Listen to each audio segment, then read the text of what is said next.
hard to know. It's okay. Shalom. Yeshua.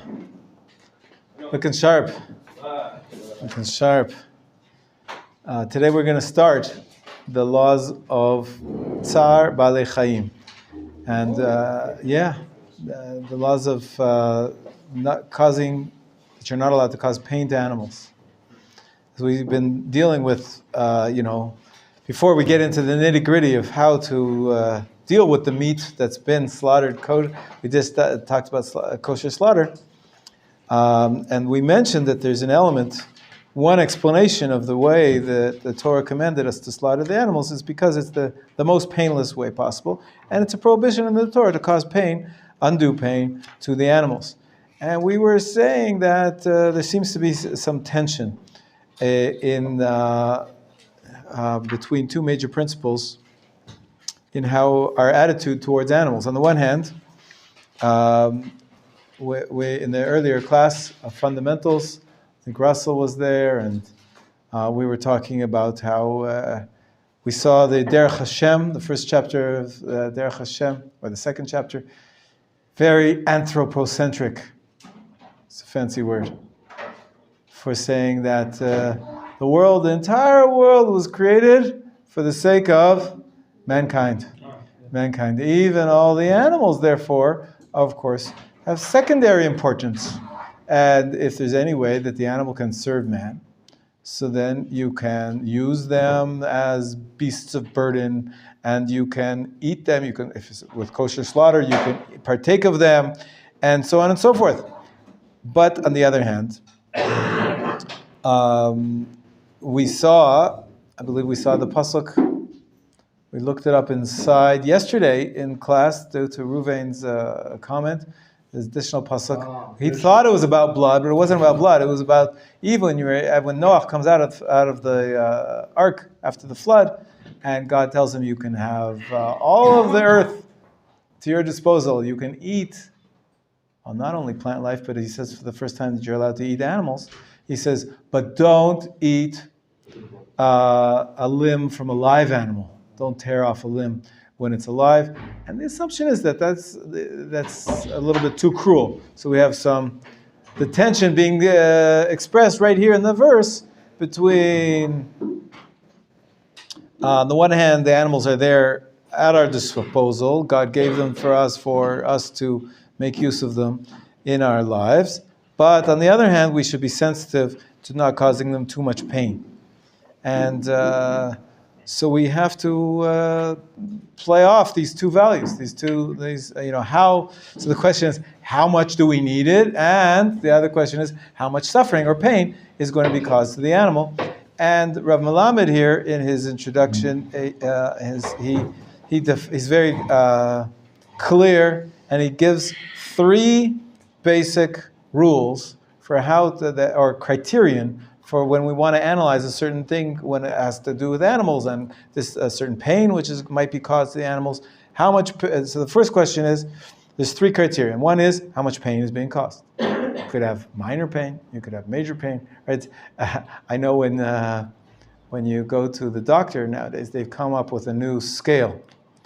It's very hard for people to express themselves, especially when you don't know the language. There's many times a language barrier. But even when there's no language barrier, you come to the doctor and you say you're in pain. What does that mean? So they say, on a scale of 1 to 10, how much pain are you feeling? Right? So if you know how to count. Sometimes they have a chart. They says, point here, right now, I have on one side of the chart, they'll have like a raging flame. And the other one, they'll have like, something which is like one candle or something like that, or something that's a little irritating. So it's hard to define how much pain. But we do our best, just like the doctors have to do their best to treat the patient who has a little pain versus a major pain, or versus, this is killing me, you got to give me something. So there's different levels of trying to define how much pain is being caused to the animal. So that's one criterion. The second criterion is the different types of animals. And this is his conclusion based on a few sources which he has. and that is that the assumption is that the more developed the animal is, the more pain sensors he has, and the greater. And you can see, for example, that a fish that gives birth to little fishes, whatever they're called, and some of them, without batting an eyelash, the mother will turn around and eat some of those fish. There's no attachment between the birth mother and the baby fish. We can see that they're very small brains, very small nervous system. But as you go up and you get to more developed animals, you can see like dogs. You can tell they can express feelings of happiness and sadness. You can tell when the dog is depressed, and so they have clearly a more developed nervous system. And we mentioned this the other day when we were talking about slaughter, kosher slaughter, being a way in which the animals, and we talked about the animals knowing whether they know or not that they're about to get slaughtered. The assumption was that they're not aware of their surroundings so much. In any case, that's question number 2 is, what type of animal are you causing pain to? And therefore, that pain, you can try to assess it and how significant it is in terms of the halach of not being allowed to cause pain. This third criterion is how much benefit we derive from the animal. So the assumption is we should show some kind of gratitude or be more sensitive to beasts which we, you're riding your donkey. You might have heard of someone who rode his donkey and then beat his donkey in a ruthless way. Who am I talking about? Bilam, and then the ass spoke. And he said, "Aren't I your beast? I've served you for all these years faithfully." Right? There seems to be some kind of a discussion there. So the more the benefit we get from the animal, of course, so it could be even if a dog is not the most sensitized to pain, but or I'd say the opposite. The dog, we said, maybe is sensitive because you can see that he's happy or sad, but a cow or a sheep is less expressive emotionally, seems to be less sensitive than a dog. But we derive tremendous benefit from sheep. We have shawarma, and we wear woolen clothing, and we have lots of derive lots of benefit, of course, from cows. And even though cows, they don't know that they're being taken to slaughter, but because we derive so much benefit from them, of course, the meat, the milk, and everything else, that is the third criteria for determining, how much we have to be sensitive to not causing them pain. So those are the 3 criteria that Rav Melamed is going to be using throughout the next class. I don't think we'll be able to finish it today, but next week we'll continue these laws, since this is our last halacha class for the week. Unfortunately, we have only 3 a week, Sunday, Mondays, and Tuesdays. Today, it's Tuesday. Tomorrow we have a class on tefillah. So this is the last class for the week. But those are the 3 criteria. Number 1 is the amount of pain. Number 2, the type of animal, the species. And number 3 is how much the animal is actually helping man, how much benefit we derive from it. Is that clear? Any questions so far? Great. Is the second one how attached we are to them? No. The second one is the species. And we assume that the more developed species has more pain receptors and more assumption. No, the first one was how much pain there is, not not how much pain you're causing. You could, if you're, there's a difference between a slight nick to an animal might not even notice it, and then putting pressure with great force that might be causing more pain. But before we continue further, we have to raise the issue, and that is this prohibition of a biblical prohibition? Is it one of the 613? Or is it merely a rabbinic prohibition? Most Rishonim, most of the early commentators on the Talmud, understand from all the discussions of the Talmud and from the Torah that it is an biblical prohibition. Isser Doraita. Although there are other opinions that say no, it's only rabbinic. We don't find any pasuk in the Torah where it says don't be cruel to animals, and therefore there is a debate about it. And then in the Rambam too, there's a debate exactly what he held. There's people who interpret the Rambam this way, interpret the Rambam that way, but if it is biblical, where does it learned out from? Like I said, there's no explicit pasuk in the Torah. It says don't cause pain to animals. So where could it be learned out?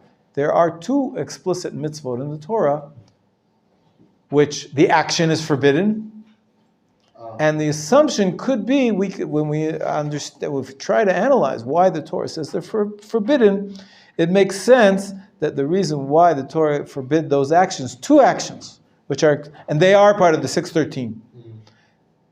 It could be that if those people who hold that it is a biblical prohibition say that those two, one of those two, is also the source for the prohibition to cause pain in general, not specifically with this action, but in general, we learn from that action that whenever you're going to be causing pain to animals, it is forbidden from the Torah. What are those two mitzvot which are potentials for being a source for pain to animals?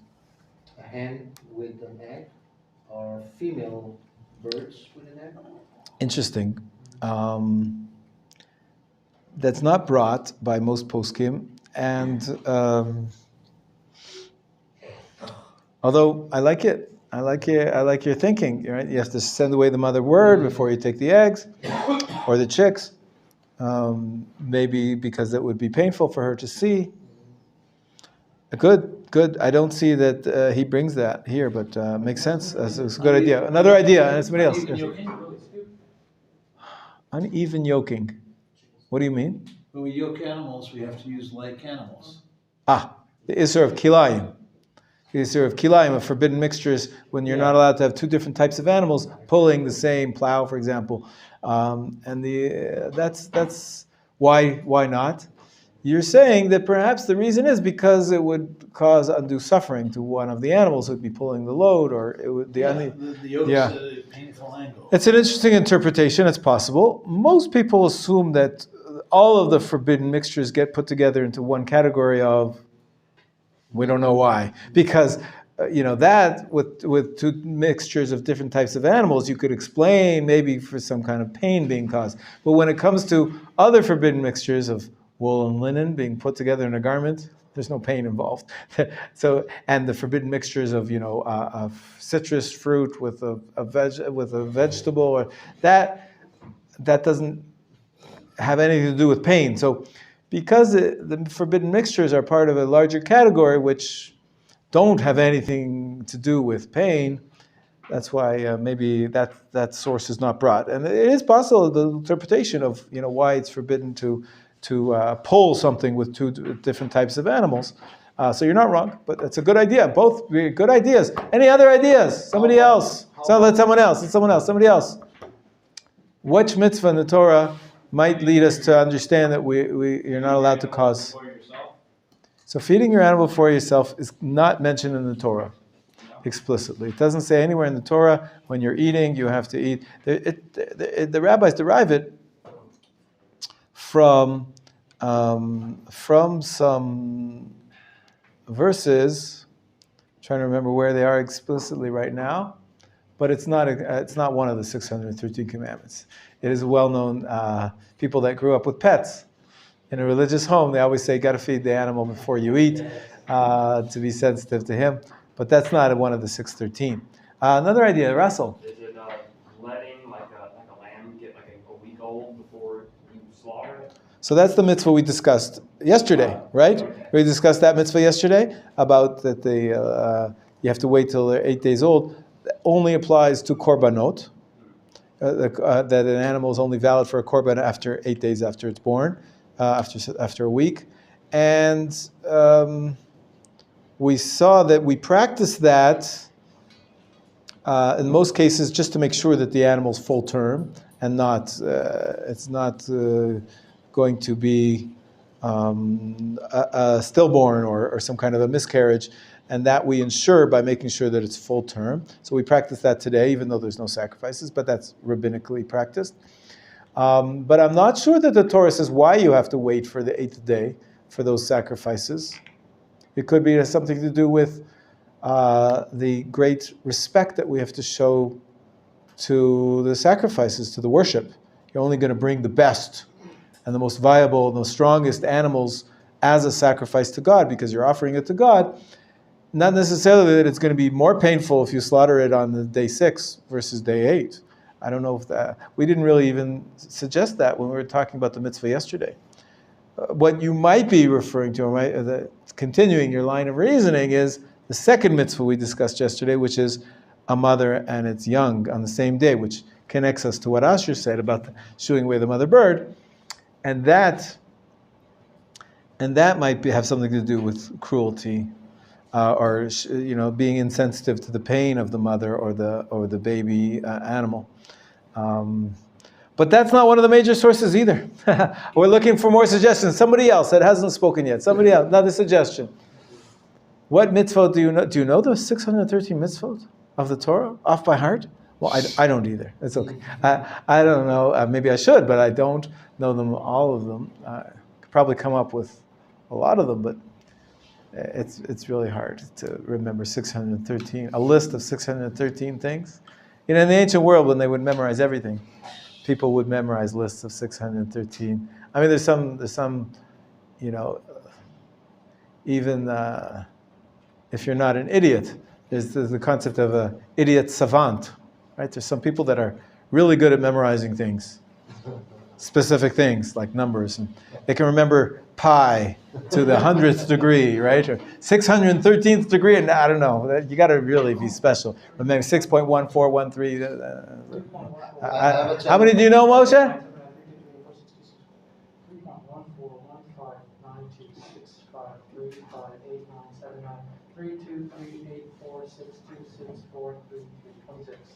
26 degrees of pi. That's beautiful, Moshe. Amazing. 26, is the gematria of the name of God. So, God created pi. What an amazing phenomenon. And my wife, her apple pie is divine. Is also divine. But in any case, another mitzvah in the Torah where most commentators believe that we derive from that. There is a prohibition to cause undue pain to animals. Can I say? Yes. Milk and meat.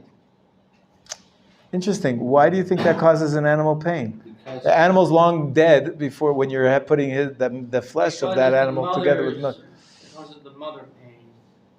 The mother's long dead. I don't know. Oh no, he's saying milk. the milk's from the mother. The milk from the mother. She doesn't know what you do with the milk. Once it's milked, do you think that the mother has any awareness of what you use, how you use that milk? She doesn't aware. I don't understand what you're thinking. First of all, animals, I don't know about our feelings, but it's more about our feeling towards them. That's something else. That's very true. That's very important. That's what most commentators like to say, even about your first example, about shooing away the mother bird. That we're not sure the mother bird is so aware, but we should be sensitized to such a parallel phenomenon which would happen with humans, but not necessarily knowing that that's the pain caused to the animal. Now we're talking about actual pain to the animal. Yes, Thomas. Help the animal even of your enemies. Excellent. That's finally, we got it. We got it. We're on the right track.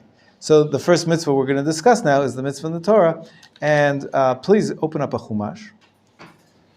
If there are not enough here, then we need to get some more.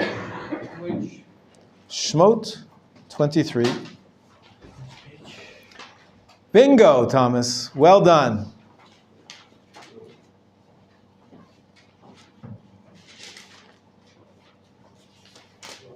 Do you know what bingo is? Yeah. They play bingo in Italy also? I thought it's just like an American... it's very popular in bingo. What verse? Chapter 23, verse 5. Does everybody have one? Hang on. Page 143. Thank you. You have the verse, Hirsch? You have the verse, Russell? If I can get the verse, I'll look it up. I'll have it digital. Shev, okay. They'll Yeah. need better ones. Shmo 23, hey. Shmo 23, Pasuk 5. Shmo 23, Chaf Gimel, hey. Okay. Hang on. Everybody got it? Ariel? What page? 3, 4, what'd you say? 143, and this verse is going to 143. cement our need to have better chumishes. You'll see in a moment. Okay. All right. You ready? Moshe, you got the pasuk? Yeah. Sorry, what was Perfect. the number? 5. Yeah. So we have Hanan. You got it? Yeah. Page 143. You said? Yeah. Yeah. Okay. Verse 5, and Eliyahu. Alex, you got it? Yeah. Yes. Will you read it for us, please? Yes. If thou see the ass of him that hatheth thee lying under his burden, and wouldest forbear to help him, thou shalt surely help with him. Good. So what does that mean in English? Anybody? If you see this guy's donkey in trouble, you gotta go help this guy's donkey. That's right. Which guy? The guy that you hate. Well, it And- doesn't say that in There is no the previous. I think it does. I think it does. in Pasuk Lamesh. Yeah, it does. It's referring to 4. Oh, so start with 4 then. Start with 4. Start with 4. Yeah. Read 4, Yeshua. If thou meet thine enemy's ox or his ass going astray, thou shalt surely bring it back to him again. And continue. If thou see the ass of him that hatheth thee lying under his burden, and wouldest forbear to help him, thou shalt surely help with him. Right. So we have 2 verses in a row. They both, in the Hebrew, they both say "sona acha." They both say your enemy. And Chazal explained to us that means even your enemy who otherwise wouldn't want to help, but you have a mitzvah. You have a mitzvah to help them in 2 ways. The first verse talks about which mitzvah? Helping First mitzvah talks about which one? your enemy Doing what? has wandered off. So what are you doing? Which mitzvah are you doing? Turning a lost Hashavat evada. That's right, returning a lost object. And verse 5, but that has nothing to do with pain, right? Returning a lost object is just, it's painful for the owner because he'll be out $100 or $1,000 if his animal gets lost. But the second one, it's not only are you helping the owner, but because what do you see? You see that he is falling under the burden that's on the ass or the ox or the donkey is following under the burden, and you're not allowed to refrain from helping him, but you must help him. Okay? And it seems like the Torah feels that you might be reticent to help him because he's your enemy, and also, it's just a donkey. But there's 2 good reasons. One is you should help every person, even if you don't like him so much. And you've got to prevent the animal from any pain, if at all possible.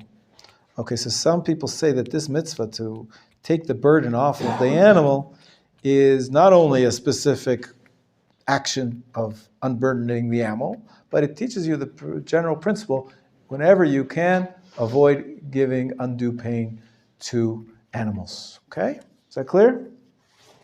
Okay, so it does come. We found a first pasuk. The second pasuk which the Meiri brings, and that is from a different verse in Devarim, chapter 25, verse 4. Please open up. Devarim, that's Deuteronomy.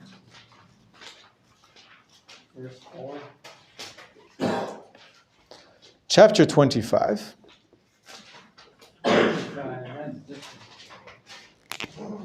Alright, so what if we can, Verse 4.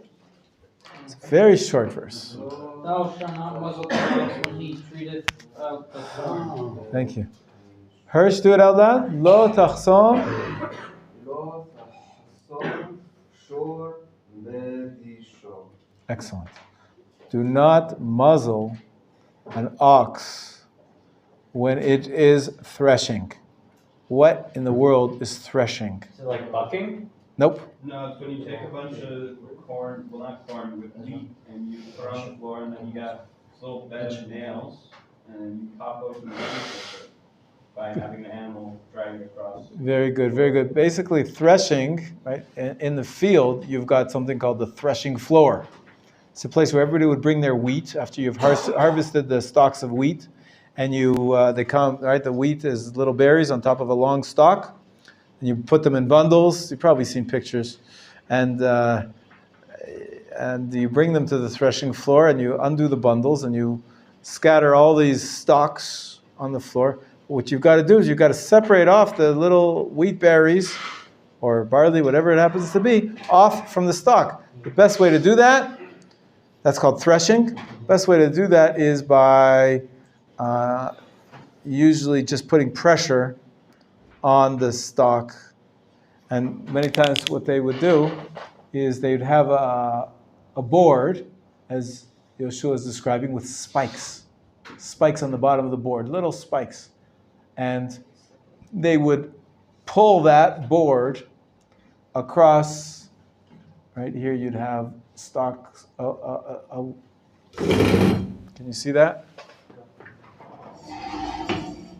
Okay, this is the threshing. Here you have lots of different stalks with kernels of wheat or barley on it. And you want to put pressure on that, and these spikes are going to basically, it's a form of grinding, really, because you're separating off, but it's very coarse. It's very coarse grinding, because basically what you want to be left with, the end result is that you're going to have these stalks that are on the floor, but you'll have separate from them. They won't be attached anymore. You'll have all the little wheat berries, and then you're going to be able to take the whole bundle and you sift it, and only the wheat berries will go through. Also, that's for the chaff. But in any case, this is called threshing. Now, to thresh, the way to do this on the threshing floor, okay, watch this, guys. I am not Rembrandt. I'm more like Picasso in terms of drawing strange. Okay, we're going to have some animal here. This is an animal that's got 4 legs and a tail. And basically you're attaching the rope to the harness here. And the animal is pulling this threshing board. Now, in order to make the more pressure, sometimes they put a big weight. Actually, sometimes it would be no, usually a person that would standing on top of the threshing board.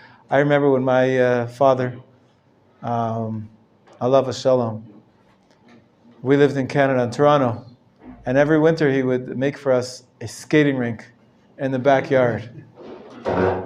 After it snows, then so that you flood the snow and it freezes overnight. But before you flood the snow, you tamp it down. So my job, I was the littlest. So we had a toboggan. So he told me to sit on the toboggan, and he would drag me around the yard to tamp down the snow. Similar to this, whoever is sitting or standing on the threshing board, and the animal's pulling it around. So now this animal, it's pulling it backwards and forwards all over the threshing floor. This is called, in Hebrew, daish. Daish is threshing. It's this process. So now what this animal, when it's pulling this board through the threshing floor, it sees all these little pieces of wheat. And the animal's hungry. So it wants to have a bite. It has a snack. It's like somebody who works in a bakery You need to have some snacks. You want to. It's very hard not to be enticed by the smell. So this animal, that's its food. It's like, a kid in a candy shop. How can you stop him? It's like taking candy away from a baby. You can't do that. That's what the Torah says. Don't put a muzzle. Lo tachasom is, I don't know, is this some kind of a strap here? You could put a muzzle on the animal because you don't want him to eat. You want to take the wheat and then make out of it flour. You want to make your baked goods and whatever it is. You want to eat it yourself. So you don't want him to be eating up.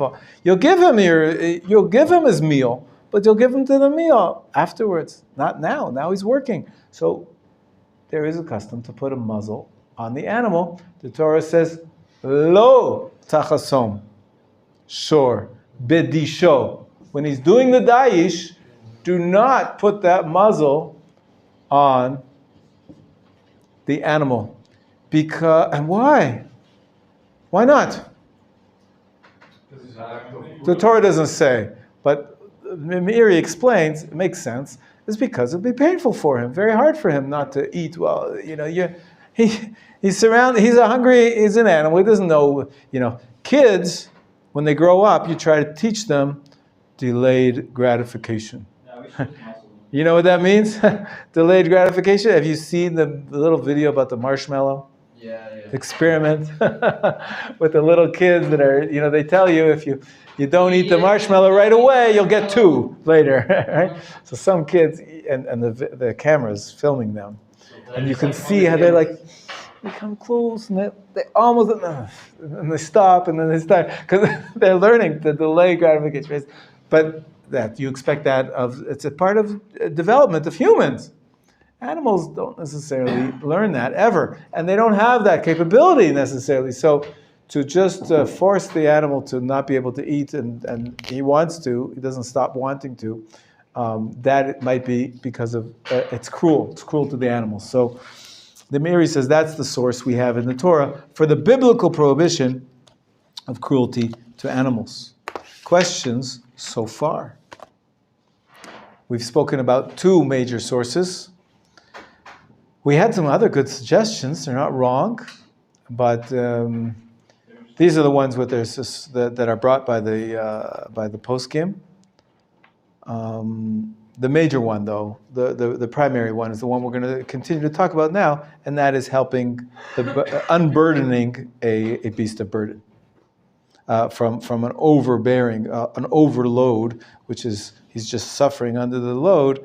You have to help him unpack the animal. Okay?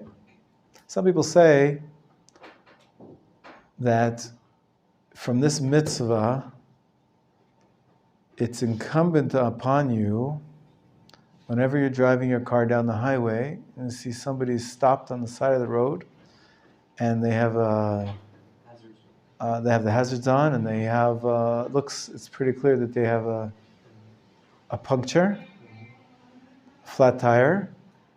You have to stop and help them. It's the same idea. It's just a modern version of. The only difference is, of course, there's no pain to the car and to the wheel. It's not an issue of pain. It's helping the owner. By all means, you have to. Now, what if you stop and you see that the guy with the flat tire is your worst enemy from work? He's the guy down the block who always annoys you with his lawnmower when you're trying to sleep. Whenever it is, so maybe that's the mitzvah of the Torah, to overcome your nature and to help him. So again, these are extensions. These are extensions of the basic idea. But the basic idea of pain to the animal, that doesn't apply. In the modern context, we assume maybe they'll develop, with AI nowadays, who knows, maybe the cars will have feelings. What didn't you? I grew up. There was a movie called Herbie the Love Bug. Everybody know what I'm talking about? Yeah. Herbie, yeah. Yeah, there was a car with emotions. So maybe it's a similar concept. Yeah. Logically speaking, yes. If one were to have a car, hypothetically, that was sentient, Yes. could said car make you become yours? Okay, no, it's good. Kiur, you would call it. Oh, I see what you did there. Would this apply, let's say, I know they don't use them very much anymore, but there's still sometimes. If one saw a donkey of a Palestinian, What was your question, sir? It's a good question. The question is, in general, I'll say the answer there. I always say, we've come across this many times, the mitzvot of the Torah are given between Jews and Jews. It's for the Jewish society. True. Even though it says neighbor, the mitzvot were given to Jews, the Jewish people. There's other set of rules for how to relate to non-Jews. And there's many good directives. And it's not like you can do anything you want with non-Jews. But they're not the same set of rules. We're studying the rules between Jews and Jews. So the classic mitzvah to help. Now the difference is, though, it's a good question, though, because the animal is the same animal. There's no such thing as a Jewish animal or non-Jewish animal. And therefore the pain that you can avoid, you can prevent by unburdening the animal is the same. So when it comes to the mitzvah of Tzar Balei Chaim, I don't care who's the owner for caring about the feelings of the animal, so it would apply. Yeah, I think it would apply. But the first part about it being your neighbor's animal, that's what I was asking. It's a good question. Tease out half, whose benefit is it for? Because if it's purely for the benefit of the animal, then I should help the Palestinian. Right. So as we said, there's two sides to the coin. The simple understanding of this mitzvah and the reason why they stressed your enemy, right? If you see your enemy's ox, you have to help him anyways. The one side of the coin is because he's a Jew. He's your fellow Jew, even if you don't like him. You have to help every Jew. It's a mitzvah to help a Jew. That would only apply to Jews. But the other side of the coin, if we're explaining now, if this is the source for cruelty to animals, then that would apply even if it's not Jewish at all. And so this mitzvah might apply. At least some elements of the mitzvah might apply to non-Jews. So it's very interesting. It's a good point, David. Other questions? Okay. Let's... there's one more pasuk that we have to see. And... excuse me for 1 minute. I'll find you that other pasuk.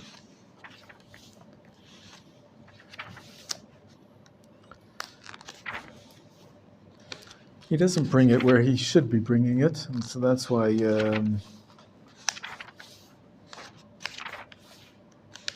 There is the flip side of unburdening the animal, and that's in an equivalent pasuk that I can't see where it is, where it talks about helping your friend put the burden on the animal. It's in Baba Kama or Baba Mitzvah. I know, but there's a pasuk in the Torah. Where is it? It's not in Dvarim 20, not in Shemot 23. I think it's in Dvarim, but I can't recall where the pasuk is now. I thought Rav Melamed would bring it. There, helping your friend load his animal, that's only one of those two sides. That's helping your friend. It's not helping the animal. You do it in a way which doesn't cause him pain, but the point of that mitzvah is that you should help him put the load on. So that's only one of the two sides applies there, but I can't see the pasuk inside. Sorry, I don't have it on my fingertips. But that'll be for another day. So let's leave that. We're going to continue with the laws of Tzar Balei Chaim tomorrow, and we'll deal with both of these laws mentioned and additional laws when you're allowed to kill an animal, when you're allowed. Can you swat that fly? I have a little magnet. I think I threw it away. The magnet on my fridge. I got it from Chicago. Nobody's here from Chicago. Milt's Barbecue. Milt's Barbecue. It's a kosher restaurant in Chicago. Anyways, I got a magnet from there. It says, "Why didn't Noah just swat those two mosquitoes?" Right? What can you do with pests? Are you allowed to kill them or not? We'll talk about all that, B'ezrat Hashem, next week. Okay. Talk about those blue lights you set up.